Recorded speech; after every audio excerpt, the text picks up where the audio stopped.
সাদিয়া। হ্যাঁ বাবা আসো। জি বাবা বসো। কিছু বলবা?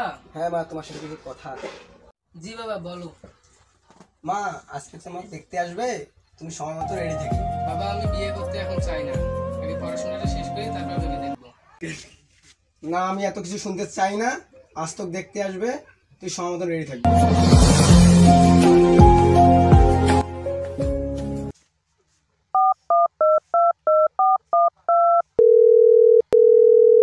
ভাই সাহেব, আসসালামু আলাইকুম। বাবা, আমি তো তোমার বিয়ে ঠিক করতেছি, তুমি কি বিয়েতে রাজি আছো? জি বাবা, তুমি যা ভালো মনে করো। ভাই সাহেব, ওয়ালাইকুম আসসালাম। জি ভাই সাহেব বলেন। তাহলে ভাই সাহেব, আপনার ছেলেকে নিয়ে আপনি তাড়াতাড়ি চলে আসেন। তাহলে ভাই সাহেব, আমি ছেলেকে নিয়ে সময় মতো চলে আসবো। আচ্ছা ভাই সাহেব, আচ্ছা ঠিক আছে।